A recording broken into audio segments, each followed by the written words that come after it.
O sea, todo lo queremos comprar. De tal suerte que esto forma parte de una cultura que hemos venido acumulando a lo largo de los años y que han dado como consecuencia el patrimonialismo, la corrupción, la impunidad, la pobreza, la discriminación y sobre todo la ausencia del fortalecimiento de una cultura de compromiso. Esta parte sustantiva que él va discurriendo en este libro, en algún momento aborda una primera gran decisión del Estado posrevolucionario en 1942, cuando gobierna el presidente Manuel Ávila Camacho, quien decreta la Ley de Industrias Nuevas y Necesarias, que fue mejor conocida como la sustitución de importaciones, que se hacía para fortalecer la industrialización en detrimento de la producción agrícola y pecuaria. Ahí me detengo tantito. Si ustedes recuerdan, incluso si han visto las películas mexicanas de los años 50, es cuando se da un tránsito de movimiento social de la parte agrícola, de la zona rural, hacia las ciudades. En ese momento pueden ver un conjunto de simbolismos, que incluso la lucha libre representa uno de los grandes simbolismos de esa transición, que nos lleva fundamentalmente a un asunto que hoy se vuelve una bandera y un reclamo de sectores rurales y productivos. ¿Por qué se abandonó el campo? Ya no hay recursos para el campo. Eso se abandonó en 1942, cuando el Estado tomó esa decisión de fortalecer toda la parte industrial y todos los recursos se canalizaron a la creación, al fortalecimiento de la industria en detrimento de toda la parte rural que componía el país. ¿Quién tomó esa decisión? Pues las élites. Los ciudadanos simplemente nos enteramos, los que vivían en ese momento se enteraron y así participó. ¿Qué provocó ese cambio de condiciones que hicieron que las personas abandonaran su hábitat natural o donde habían estado desarrollándose para venir a las ciudades a construir lo que se llamaron en primera instancia los cinturones de miseria y posteriormente las zonas periféricas, y bueno, tienen muchos nombres que se le dan. De tal suerte que esta parte fue un primer momento en que los postulados de la Revolución Mexicana, que en teoría planteaban la ciudadanía, la participación de todos, porque así había sido la revolución, había sido para todos, tiene un cambio estructural que hace diferente toda esta parte. De ahí es muy fácil seguir caminando y en 82 hay otro gran vuelco. El Estado benefactor, que era el mayor empleador, el Estado benefactor que daba todo.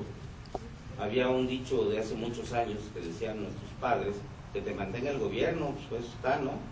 Que hoy el Partido Verde Ecologista lo recupera con ese, si no te dan la educación que te la paguen. Es exactamente lo mismo. Pero esta parte, ¿sí?, que fue discurriendo con De la Madrid, y en un momento determinado, en 82, el presidente de la Madrid, si mal no recuerdo, él hace un planteamiento que es de la renovación moral de la sociedad, que era el eslogan del momento, y nos lleva a un control del aparato administrativo. Se perdió la parte política y una corriente de pensamiento instrumental conocida como la tecnocracia entra a la administración del país y pone controles en todo. E incluso una de las cosas más importantes que hacen es la modificación del artículo 25 constitucional, si mal no recuerdo, que vuelve obligatorio establecer un plan nacional de desarrollo. Pero resulta que el plan nacional de desarrollo, que rápidamente se homologa en los estados como el plan estatal de desarrollo o el plan municipal de desarrollo, no tiene una correlación con lo que debiera ser su impulso fundamental, que es el presupuesto, porque están desfasados. El presupuesto se hace por un lado y el plan se hace por otro, entonces es muy difícil, pero además ni tiene que ser requisitado, ni tiene que ser evaluado, simplemente un requisito que se va dando. Después de el presidente de la Madrid, el presidente Salinas presenta dos grandes reformas, ¿sí?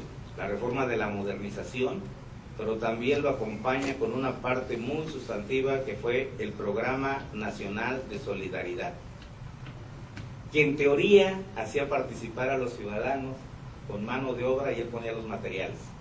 Ustedes recordarán que fue exitoso, porque los ciudadanos o las personas que convivían en esa sociedad formulaban mecanismos que les permitían ser colaboradores de ese programa porque les daba algún resultado, haciendo las banquetas, ayudando para el drenaje, haciendo las paredes de las casas, porque todo se volvió solidaridad.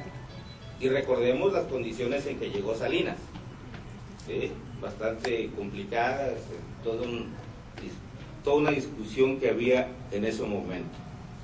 Pero así como se va desarrollando toda esta parte, en 94 la aparición del Ejército Zapatista de Liberación Nacional, nos guste o no estemos de acuerdo o no, marcó un problema que tenía que ver con la marginación y tenía que ver con la discriminación. En 1997 aparece otro fenómeno donde inusitadamente el partido mayoritario por muchos años, que había desarrollado toda la sociedad política en el país, por primera vez pierde la mayoría en la Cámara de Diputados. La segunda parte del gobierno del presidente Zedillo, quien había sido electo con el mayor número de votos que se ha registrado en la historia reciente. ¿Qué es lo que pasa? Esos mecanismos dejan de operar, se tienen que modificar, porque eso era lo que nadie sabía cómo se resolvía ese asunto. Y finalmente se resuelve a partir de los consensos.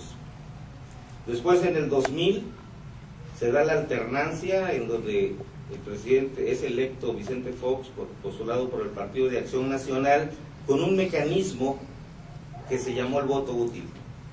O sea, se conjuntaron todas las fuerzas. ¿Quién le puede ganar al PRI? Porque su tesis central era: saquemos al PRI de los pinos, punto. Y pateaba el dinosaurio, es que el de plástico, palo con las botas. O sea, se creó una corriente que impulsaba esa parte, ¿sí? Y entonces el voto útil fue criticado. ¿Cómo que el voto? Sí, pues se puede ganar, pues vámonos. ¿Qué pasa después? Nadie se lo preguntó. Después encontramos el asunto en este año del voto en blanco, ¿sí? Allí me quiero detener un momento porque este asunto del voto en blanco, yo estoy convencido que es una decisión que debieran tomar los ciudadanos. O sea, lo que los demócratas y los ciudadanos debiéramos hacer es acudir a las urnas. Y ahí es donde está, creo yo, que el meollo del asunto. Yo, ciudadano, tengo mis derechos a salvo, me presento en mi casilla, viendo mis requisitos, y yo decido si lo tacho completo o si voto por un partido. Ustedes pueden leer en los medios, pueden ver en la televisión todos los sesudos debates que traemos con ese asunto. Que si la ultraderecha, que si el voto duro, que si no sé quién. Bueno, entonces estamos quitándole nuevamente esa cosa. O sea, invitamos a que voten los ciudadanos, pero al final le queremos conculcar su derecho a decidir. O sea, porque esto del voto blanco pareciera la expresión de una inconformidad. Los partidos políticos reciben financiamiento en buenas cantidades para promover que la gente vote, esté informada y pueda tomar decisiones. No para las burocracias, es lo que se hace. Bueno, ese es otro asunto. Yo en esta parte quería comentar que la ciudadanía que estamos construyendo está más ligada a la sociedad política que a la sociedad civil. ¿Por qué? Porque siguen siendo pequeñas élites las que pueden hacer todo este rejuego y todo este recambio. Una buena parte, por lo menos en Veracruz, que es el promedio del país, el 10% de las personas que habitan son analfabetas. Se reconoce alrededor de 50 millones de personas que viven en extrema pobreza. Tenemos muchos problemas en la asimetría social de los accesos, posibilidades y oportunidades que se tienen. De tal suerte que eso es muy difícil para que los personajes, las personas, se pongan a pensar si esto es democrático o no. Lo cierto es que quienes tenemos esa posibilidad de escribir, de hablar, de conversar, estamos comprometidos éticamente a impulsar todas estas partes que permiten que las personas concluyan que los asuntos públicos son responsabilidad de nosotros. La cosa pública no es patrimonio de las élites. Es ahí donde podemos adquirir nuestro grado de ciudadanos comprometidos. Pero díganme ustedes, piensen ustedes, ¿somos buenos ciudadanos cuando por evitar la multa de tránsito le damos 10 pesos a la gente? Cuando sacamos la basura antes de que salga, de que toque la campana, cuando, o sea, es muy complicado, no es un proceso fácil de ser ciudadanos, de tener 18 años, ir al IFE, que nos den nuestra credencial de votar. Esa es otra parte totalmente diferente. Lo cierto es que el acceso a la toma de decisiones se nos ha complicado en función de que procedemos de una cultura en donde todo estaba resuelto. Antes sabíamos hasta quién ganaba las elecciones antes de que fueran. O sea, todo estaba resuelto, no teníamos. Hoy nuestro problema es la incertidumbre y le tenemos miedo a la incertidumbre. Si hacemos esto, ¿qué puede pasar? Pues lo mismo que ha pasado siempre, nada más que ahora es nuestra responsabilidad decidirlo. Ahí creo que es la diferencia y a donde Eugenio pone el punto central de su debate, que es muy rico y que valdría la pena hacer una reflexión colectiva. ¿Cómo nos transformamos siempre de ser personas conformistas? Todo pareciera que así es natural, que así es la naturaleza, quiénes somos nosotros para contrariarla, y no asumimos con responsabilidad, porque eso también tiene sus asegúnes, ¿sí? O sea, tener que dedicarnos a estar ayudando a que las instituciones también funcionen. Ustedes vieron lo que ocurre ahora mismo con el asunto de las guarderías. Pasó esto de la guardería que nadie ni sabía, y ahora todo el mundo a revisar las guarderías, ¿no? O sea, ¿a alguien se le ocurre o en su sano juicio piensa que eso, pues no, pues eso sí está, vaya, lo podemos ver en muchas circunstancias? Pero esa parte de los ciudadanos que también por comodidad prefieren ser súbditos y no por la responsabilidad prefieren ser ciudadanos.